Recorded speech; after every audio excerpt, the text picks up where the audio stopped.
Estimados amigos, ¿cómo están? Bienvenidos a este programa, a estas lecturas, a este sistema de lecturas escatológicas por medio del cual tenemos la osadía de llegar algún día a el estudio de Apocalipsis. Bienvenidos a todos. Estoy aquí con Alfonsina, que hace de ayer que está acá durmiendo, desde que hicimos Mateo, pasó toda la noche, todo el día y está acá, exactamente en el mismo lugar, durmiendo. Lo único que hizo fue interrumpir su siesta para ir a comer y algunas cositas más y nada más. Pompón, bienvenida a este programa. ¿Cómo te va? ¿Bien? Muy bien. Bueno. Amigos, estamos para hacer escatología. Estamos con el primer gran pacto de la Biblia, primer gran pacto incondicional, primero de 4. Son pactos que todos los estudiantes más o menos serios de la Biblia tienen que conocer. Todo el mundo sabe de Abraham. Y así como conocemos a este personaje de la escritura, también debemos adentrarnos en los pactos, en los tratos en los cuales entró Dios con Abraham de forma incondicional. Estamos en esto. Voy a pasar a nuestro archivo PDF que está por acá. A ver si aquí estamos. Vamos por aquí. Y ahí estamos. Me voy a poner los anteojos. Ahora sí. Ahí estamos. Hemos entrado. Me voy a acercar. Estoy tratando de acercarme un poco más. Cada programa que hacemos, acercarme un poco más al micrófono para que no quede el volumen demasiado bajo.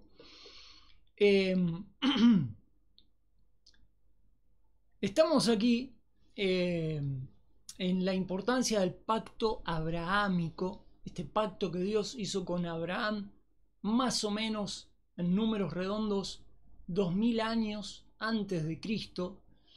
En realidad no son 2000, pero vamos a hablar en cifras redondas, ¿no? 2000 años antes de Cristo, Dios hablaba con Abraham y entraba en una serie de pactos que se iban ampliando, como hemos visto el programa anterior de escatología. Dios entra en un pacto con Abraham donde revela ciertas cosas y a medida que va pasando el tiempo, las generaciones, los siglos, ese pacto básico que Dios hace con Abraham se va diversificando y ampliando a tal punto de que podemos observar objetivamente tanto la teología dispensacionalista como la teología del pacto reconocen estos pactos, no le dan la misma importancia y la misma trascendencia, pero ambas teologías, ambas escuelas reconocen esta serie de pactos que están en las escrituras. Entonces hemos hablado de la importancia del pacto abrahámico, el primero de 4 grandes pactos que tienen la capacidad de determinar el curso de la historia, básicamente.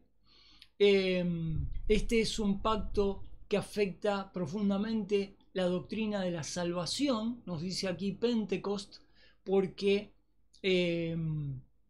el apóstol Pablo, escribiendo a los Gálatas, dice que los creyentes en este tiempo, en el tiempo de la iglesia, entran en las bendiciones prometidas a Abraham. Este pacto además tiene una influencia en las doctrinas de la resurrección, ¿no? Porque a todos estos hombres a los cuales se les hicieron estas promesas de vida eterna, conforme a la fe murieron todos ellos, nos cuenta Hebreos, sin recibir lo que se les había prometido. Y entonces esto afecta la doctrina de la resurrección.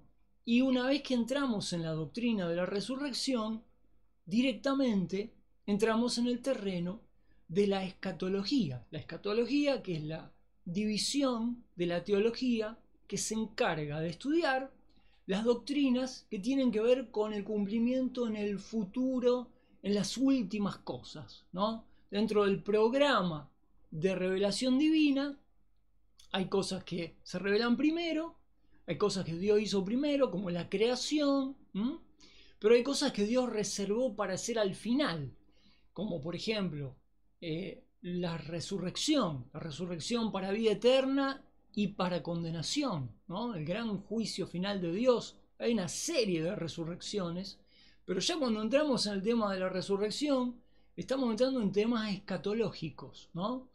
En las cuestiones finales de la doctrina cristiana. Entonces,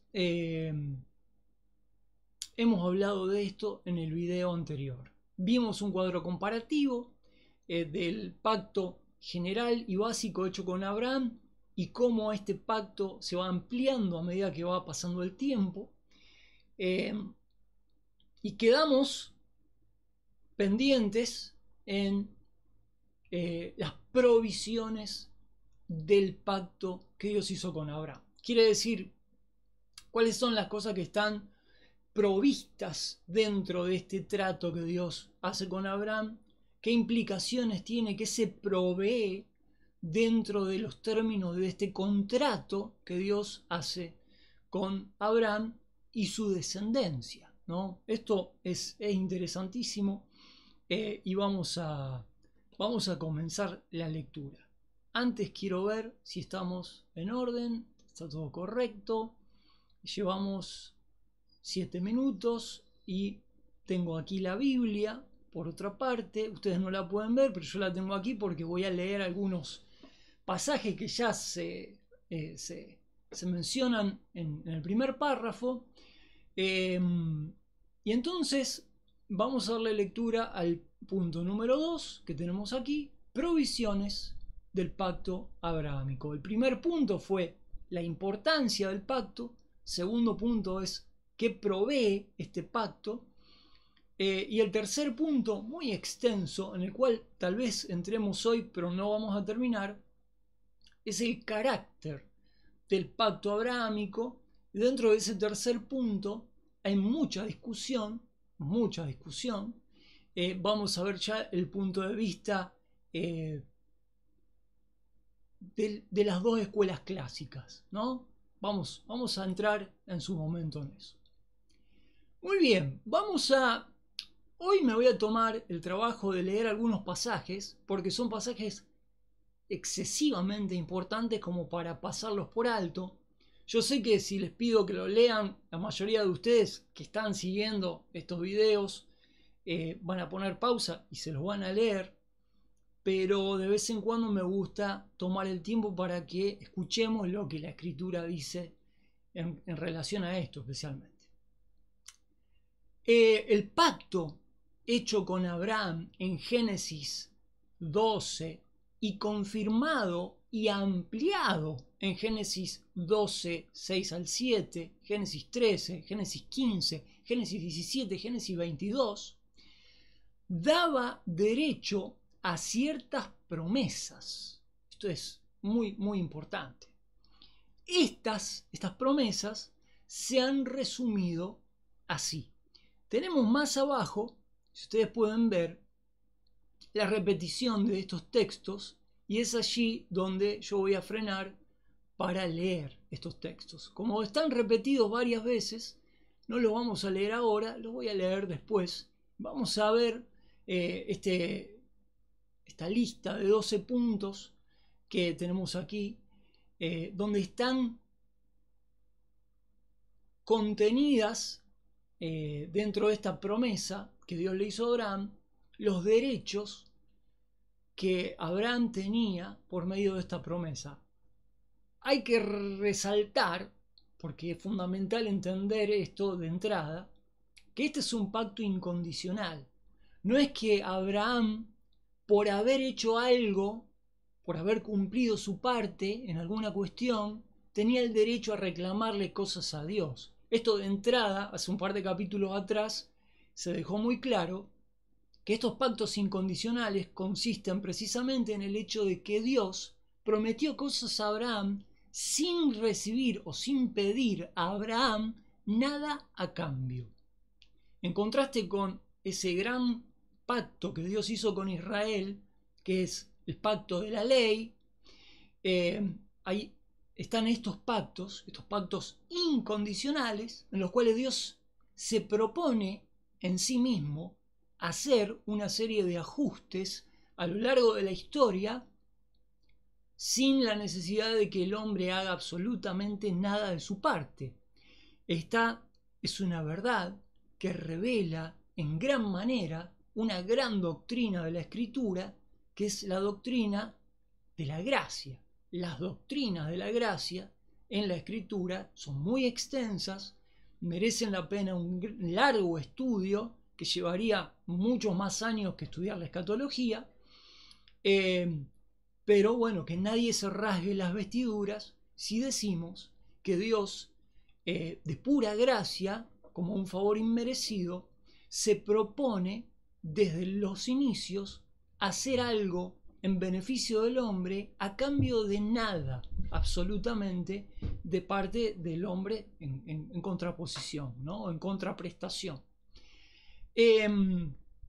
Las cosas prometidas por Dios, en este sentido, son las siguientes.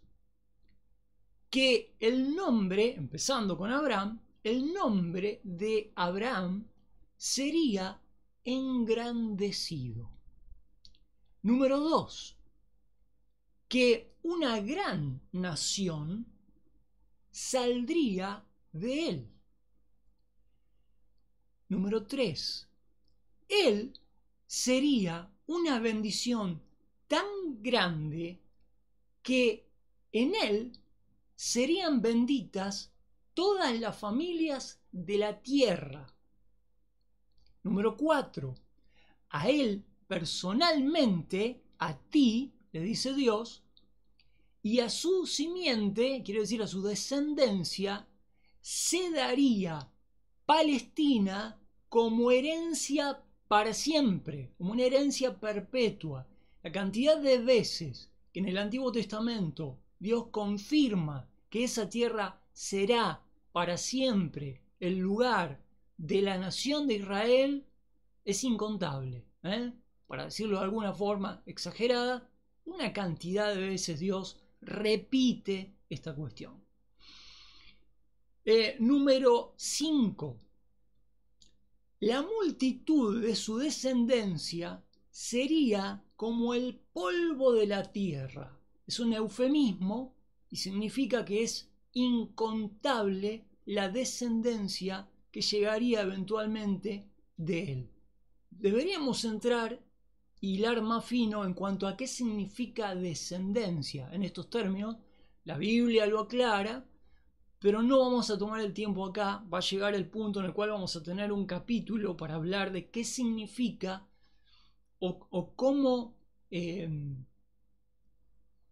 complejo, cómo deberíamos abordar el tema de la descendencia de Abraham, porque por lo menos hay 4 aspectos distintos de la descendencia de Abraham, pero ya llegará el momento. Número 6. Dios prometió que quien quiera que lo bendijera sería bendito, y quien quiera que lo maldijera, Abraham, sería maldito. Número 7. Él sería el padre de muchas naciones. Número 8. Reyes procederían de él. Número 9. El pacto sería perpetuo, un pacto sempiterno, un pacto eterno. Número 10. La tierra de Canaán sería una posesión sempiterna. Aquí está bien, está repitiendo algo que ya se dijo en el punto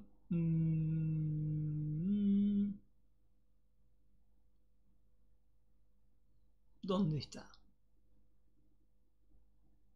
Bueno, se mencionó más arriba, sí, en el punto número 3. Parece, da la impresión de que estuviera repitiendo, aunque en realidad hay una razón por la cual se separa esto, ya lo vamos a ver. Número 11. Dios sería un Dios para él y para su descendencia. Esto es muy interesante. Y número 12. Su descendencia, su simiente, poseería la puerta de sus enemigos. Vamos a ver qué significa esto. En su simiente, de su descendencia, serían benditas todas las naciones de la tierra. Cuando se analizan estos pormenores, se ve que ciertas promesas individuales le fueron dadas a Abraham. Ciertas promesas nacionales respecto a la nación de Israel, de la cual él sería el padre, y ciertas bendiciones universales que abarcan a todas las naciones. Estas han sido expuestas por Walvoord, 2 puntos, y tenemos entonces la ampliación o el tratamiento específico de estas cuestiones. El lenguaje del pacto abrahámico, dice Walvoord, es claro y al punto. El pacto original fue dado en Génesis capítulo 12, versículos 1 al 3. Me voy a tomar tiempo, un segundo, y lo voy a leer. Génesis 12, 1 al 3 dice: y Jehová había dicho, nótese el tiempo, es muy importante eso. Jehová había dicho a Abraham: vete de tu tierra y de tu parentela y de la casa de tu padre a la tierra que te mostraré, y haré de ti una nación grande, y te bendeciré, y engrandeceré tu nombre, y serás bendición. Bendeciré a los que te bendijeren, y a los que te maldijeren, maldeciré. Y serán benditas en ti todas las familias de la tierra. Esto Dios se lo había dicho a Abraham estando en Ur, en la casa de su familia todavía, la antigua Babilonia, 2000 años antes de Cristo. Ur en ese momento era considerada la metrópoli, una de las principales metrópolis fundamentales y más avanzadas de su época. Sería como, no sé el paralelo, pero sería como una Shanghái de hoy, o como una Nueva York de la década de los 90, o como un París de unas décadas anteriores, ¿no? Ur era el sumum de la civilización 2000 años antes de Cristo. De hecho, si uno investiga un poquito, más o menos por la fecha que vivía Abraham en ese tiempo, cuando Dios le dijo: amigo, de acá te tenés que retirar, se sabe hoy que más o menos la generación de Abraham y algunas generaciones anteriores ya vivían sobre una Ur totalmente reconstruida, y se había utilizado la antigua Ur, se había utilizado como cimiento de la Ur en la cual vivía Abraham en su época. Es una cosa, entrar en los detalles hoy por lo que sabemos de arqueología es una cosa impresionante ver los planos de las ciudades de aquella época. Era una cosa totalmente avanzada, ¿no? Yo agrego estos detalles porque uno tiene que mínimamente darse una idea en qué condiciones estaba viviendo Abraham cuando Dios le dijo: te tenés que ir de acá. Entonces dice Walvoord: el lenguaje del pacto abrahámico es claro y al punto. El pacto original fue dado en Génesis 12, lo leímos, y hay 3 confirmaciones y ampliaciones como se registra en Génesis 13, 14 al 17. Vamos a leer Génesis 13, 14 al 17. Dice: Y Jehová dijo a Abraham, después que Lot se apartó de él, alza ahora tus ojos y mira desde el lugar donde estás hacia el norte y hacia el sur y hacia el oriente y hacia el occidente. Porque toda la tierra que ves, esto significa que ven tus ojos, te la daré a ti y a tu descendencia para siempre. Hay algunos que les cuesta aceptar esto literalmente, pero Dios lo dijo literalmente y Abraham lo entendió como se entendía en la época, lo entendió literalmente. Y haré tu descendencia como el polvo de la tierra, de manera que si alguno puede contar el polvo de la tierra, también tu descendencia será contada. Levántate, recorre la tierra a su largo y a su ancho, porque a ti la daré. Dice el versículo 18, Abraham pues levantó sus tiendas y se fue y moró en el encinar de Mamre, que está en Hebrón, y edificó allí un altar a Jehová. Hoy por hoy la arqueología tiene identificado el altar que Abraham edificó en Mamre, porque históricamente ese altar fue preservado, fue profanado, fue preservado de nuevo y por diferentes circunstancias históricas y de la dinámica clásica de los reinos, ¿no? Que conquistan, se retraen, etc. Pero hoy se puede visitar este altar que edificó Abraham con toda seguridad en Israel. Hoy la arqueología es un sueño, es el sueño hecho realidad, la arqueología bíblica. Bueno, allí se registra en Génesis 13 una confirmación. En Génesis 15, ustedes discúlpenme, hoy vamos a estar trabados con la lectura, pero para mí es fundamental leer estos textos clásicos sobre los cuales va a venir después mucho desarrollo. En Génesis 15, del 1 al 7, yo les invito a que me acompañen, que lo vean. Ustedes tendrán sus Biblias con sus traducciones. En Génesis 15 leemos del 1 al 7. Dice, después de estas cosas vino la palabra de Jehová a Abraham en visión, en visión. ¿Se acuerdan que habíamos hablado oportunamente de los métodos de revelación por los cuales Dios se mostraba? Bueno, vino en visión diciendo, no temas, Abraham. En Génesis 15 todavía se lo llama Abraham, sin H, después va a llegar ese nombre Abraham, todavía es Abraham en Génesis 15.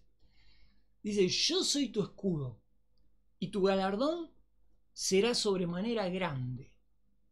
Y respondió Abraham. Se ve que Abraham estaba preocupado, obviamente. Señor Jehová, ¿qué me darás? Pues ando sin hijo y el mayordomo de mi casa es el damaseno Eliezer. Y dijo también a Abraham, mira que no me has dado descendencia, y he aquí uno nacido en mi casa es mi heredero. Según las leyes de la época de la herencia, los nacidos en la casa, si el hombre no tenía descendencia masculina, los herederos eran los hombres nacidos en la casa. He aquí la palabra de Jehová vino a él diciendo, no te heredará sino el que saldrá de tus entrañas será el que te heredará. Y lo sacó fuera y dijo, mira ahora los cielos y cuenta las estrellas, si las puedes contar. Y le dijo, así será tu descendencia. Y creyó a Jehová, y se le contó por justicia. Y le dijo, yo soy Jehová, que te saqué de la tierra de Ur, de los caldeos, para darte a heredar esta tierra. Y él respondió, Señor Jehová, ¿en qué conoceré que la he de heredar? Bueno, sigue la historia ahí si la quieren continuar, ¿no? Es muy interesante. Bueno, Génesis 12, Génesis 13, Génesis 15, Génesis 17, 1 al 18. Siendo Abraham de edad de 99 años, se le apareció Jehová a Abraham y le dijo: yo soy el Dios Todopoderoso, anda delante de mí y sé perfecto, quiere decir íntegro, ¿no? Y pondré mi pacto entre yo y tú, y te multiplicaré en gran manera. Entonces Abraham cayó sobre su rostro, se postró, y Dios habló con él diciendo: yo, he aquí, establezco mi pacto contigo, y serás padre de multitud de naciones. Y no se llamará más tu nombre Abraham, sino que será tu nombre Abraham, porque te he puesto por padre de multitudes de naciones. Y te multiplicaré en gran manera, y de ti haré naciones, y reyes saldrán de ti. Y estableceré mi pacto entre yo y tu descendencia después de ti, en sus generaciones, por pacto perpetuo, para hacerte por Dios y a tu descendencia después de ti. Y te daré a ti y a tu descendencia después de ti la tierra de tus peregrinaciones, toda la tierra de Canaán, por posesión perpetua, y les seré por Dios. Dijo además Dios a Abraham: y tú guardarás mi pacto, tú y tu descendencia después de ti, por sus generaciones. Este será mi pacto que guardaréis entre yo y vosotros, y tu descendencia después de ti. Será circuncidado todo varón de entre vosotros. Circuncidaréis pues la carne de vuestro prepucio, y será por señal del pacto entre yo y vosotros. Y a edad de 8 días será circuncidado todo varón de entre vosotros por vuestras generaciones, el nacido en casa y el comprado con dinero a cualquier extranjero que no sea de tu descendencia.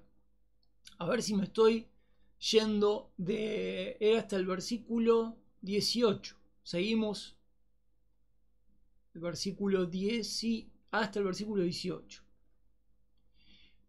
Circuncidaréis pues la carne de vuestro prepucio, y será por señal de pacto entre yo y vosotros. Versículo 13. Debe ser circuncidado el nacido en tu casa y el comprado por dinero, y estará mi pacto en vuestra carne por pacto perpetuo. Y el varón incircunciso, el que no le hayan circuncidado la carne de su prepucio, aquella persona será cortada de su pueblo, ha violado mi pacto.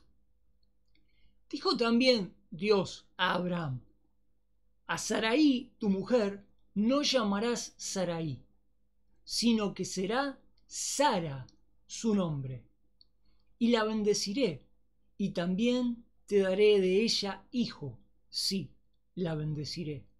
Y vendrá a ser madre de naciones, reyes de pueblos vendrán de ella. Entonces Abraham cayó sobre su rostro y se rió, y dijo en su corazón: ¿a hombre de 100 años le ha de nacer hijo? ¿Y Sara, ya de 90 años, ha de dar a luz? Y dijo Abraham a Dios: ojalá Ismael viva delante de ti. Y respondió Dios: ciertamente Sara, tu mujer, te dará a luz un hijo, y llamarás su nombre Isaac, y confirmaré mi pacto con él por pacto perpetuo para su descendencia después de él. Sigue hablando de Ismael. Esto da para leerlo en realidad todo, completo, pero bueno. Estos son los pasajes que se citan, que cita Balbur, diciendo: el pacto original fue dado en Génesis 12, 3 confirmaciones y ampliaciones hay, como se registra en Génesis 13, Génesis 15, Génesis 17. Los hemos leído. Algunas de estas promesas son dadas a Abraham personalmente, algunas a la simiente de Abraham, a su descendencia, y algunas a los gentiles o a todas las familias de la tierra. La promesa a Abraham mismo se le prometió que sería padre de una gran nación, lo cual incluía, además de la simiente en sí, reyes y naciones. Dios promete su bendición personal a Abraham. Su nombre sería grande y él mismo sería una bendición. La promesa con respecto a la descendencia de Abraham: la nación misma sería grande e innumerable. Ustedes pongan pausa, fíjense que hay entre paréntesis las citas de referencia a lo que acabamos de leer. La nación misma sería grande e innumerable. Se promete a la nación posesión de la tierra. Repito, se promete a la nación posesión de la tierra. El pacto abrahámico es expresamente llamado perpetuo y la posesión de la tierra se define como heredad perpetua. Yo quisiera preguntarle con toda humildad y con toda sinceridad a aquellos que les cuesta aceptar estos términos, de qué manera se puede interpretar esta heredad perpetua de la tierra a la cual se hace referencia. Más adelante se va a hacer referencia con unas limitaciones muy concretas y objetivas de la tierra de Palestina, que esa es la tierra determinada para la descendencia de Abraham, para la nación de Israel. Es muy difícil interpretar esto de una manera que no sea literal. No hay por dónde escaparse. Cuando Dios le dice a Abraham, esta lonja de tierra va a ser de Israel, no queda mucha escapatoria, salvo que hagamos oídos sordos a este tipo de referencia y bueno, la pasemos por alto. Pero el problema es el siguiente: más adelante nos vamos a topar de nuevo con esta promesa hecha a la descendencia de Abraham, a Israel específicamente, y cada vez se amplifica más, y cada vez las referencias geográficas y topográficas son más explícitas y más claras. Y cada vez que queremos pasar por alto el hecho de que Dios le prometió a Israel una parte geográfica muy concreta, se nos hace más difícil, se nos hace tremendamente difícil. Especialmente cuando ya, queriendo pasar por alto esta referencia al pacto hecho por Dios con Abraham, tratamos de decir que esto es una cuestión alegórica, ¿no? Ya, bueno, ahí ya no nos queda nada de la Biblia, de lo dicho, tantas veces repetido, ¿no? La promesa con respecto a los gentiles, bueno, lo hemos dicho, ¿no? Promesa con respecto a Abraham, a la descendencia de Abraham y a los gentiles. Se les promete a los gentiles bendiciones a todas las familias de la tierra. No se especifica qué bendiciones serán estas. Por ahora no se especifica. Más adelante, en el desarrollo de este plan divino, redentor, vamos a ver más claridad. No se especifica en Génesis 12:3. Naturalmente, en Génesis 12 es el primer encuentro, la expresión básica de este pacto, y evidentemente no podemos pretender que esto esté clarificado. Tenemos que llegar hasta las últimas instancias en el Nuevo Testamento, en el libro de Gálatas, por ejemplo, para ver qué relación tiene Génesis 12 con los gentiles en la iglesia. Esto funciona así, comparando escritura con escritura. como promesa general, está destinada probablemente a tener cumplimiento general. Estamos hablando de esta última, ¿no? En el desarrollo de este pacto es de suma importancia mantener claros en la mente los aspectos en los cuales se hicieron promesas. Porque si las cosas pactadas en un aspecto se transfieren a otro aspecto, solo resultará confusión en la interpretación subsiguiente. Las promesas personales pueden que no se transfieran a la nación, y las promesas a Israel pueda que no se transfieran a los gentiles.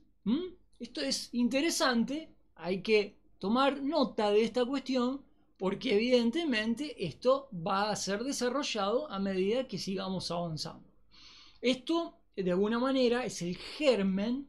Génesis 12, 13, 15, 17 es el germen de por qué esta teología dispensacionalista, incluso la progresiva, la más moderna, la más pulida, considera que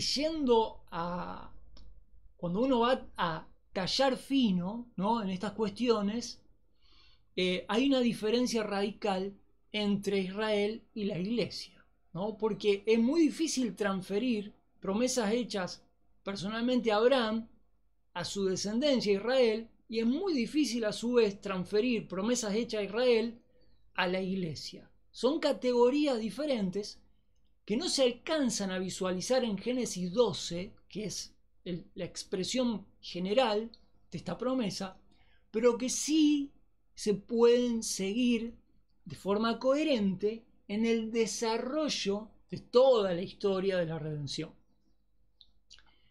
Entonces, bueno, llegamos de alguna manera, esto es un resumen de lo que está provisto en el pacto que Dios hizo con Abraham, es un desglose del pacto abrámico, y esto evidentemente necesita ser examinado, el carácter de este pacto tan complejo, tan abarcativo, tan multifacético si quieren, necesita ser examinado, este carácter tan distintivo y polifacético de este trato, de este acuerdo, de este contrato incondicional que Dios hace con Abraham. ¿Cómo estamos de tiempo? De tiempo estamos en 38 minutos. Yo les propongo frenar acá. Les propongo frenar acá, porque me parece más llevadero dejarlo acá en 38 minutos. El punto número 3 es muy extenso. Les adelanto que el punto número 3 es extensísimo, muy extenso. Se va a discutir mucho y yo creo que es para dejarlo para otro capítulo, porque ahí es toda una novela, ¿no? El enfrentamiento de las dos escuelas, ¿no? De los que creen que esto es un pacto literal y tiene unas implicaciones muy concretas y objetivas, la escuela dispensacionalista lleva este pacto hasta sus últimas consecuencias y demuestra en su argumentación la coherencia que hay en interpretarlo literalmente hasta lo último, y bueno, se hace un contraste con la escuela, digamos, más alegorista, que dicen, llevar esto hasta las últimas consecuencias literalmente parecería absurdo, ¿no? Parecería absurdo creer, por ejemplo, que Israel va a estar en un futuro en esa parte geográfica del mundo siendo bendecida por Dios. Jesucristo va a estar en la tierra administrando un reino universal y bueno, hay una porción, una escuela de la teología cristiana que esto no le cierra, ¿no? Hay otra escuela que dice, no, sí, esto es posible. A ver, Dios hizo cosas más osadas que esto. Dios tomó carne y murió en un madero para pagar nuestros pecados.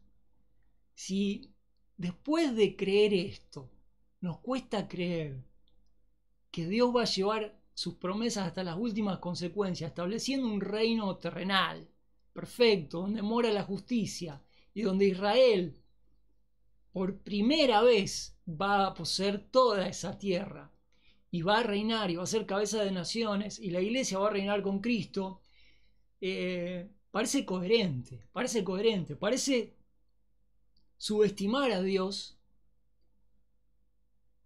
no creer que esto puede tener un cumplimiento literal.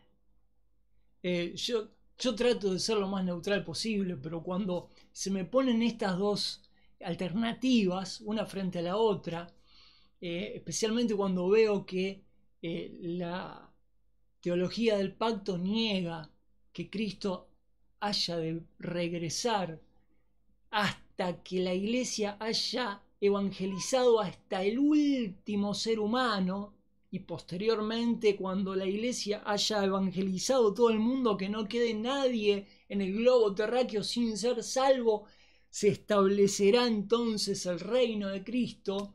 Bueno, estos son argumentos infantiles, ya pasados de moda.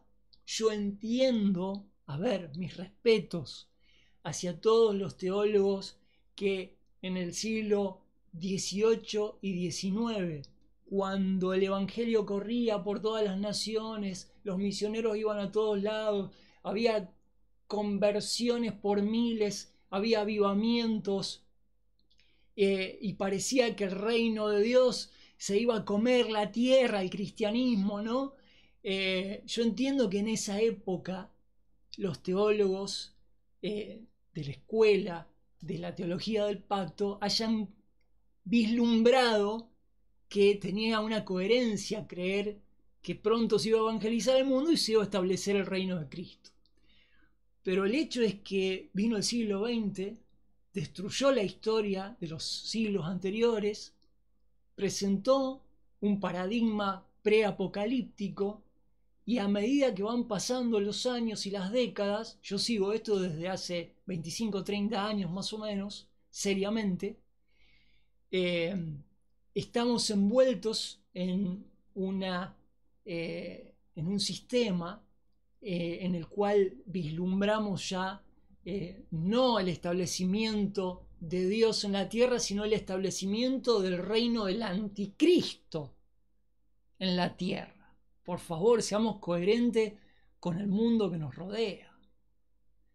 La Biblia habla mucho del mundo que gira en torno al tiempo del arrebatamiento, al tiempo del fin de la iglesia. Tenemos que abrir nuestros ojos hacia la escatología y ser coherentes. Amigos, lo dejamos acá. Pompón, sí, es la hora de desayunar, despertate, Mira que hay que hacer algo un poco más que dormir todo el día, ¿sabes? Bueno, me voy a tomar un café con leche con Pompón y nos estamos viendo la semana que viene. Les mando un abrazo, les mando un cariño. Pompón, es hora de despertar, Pompón. Adiós, amigos.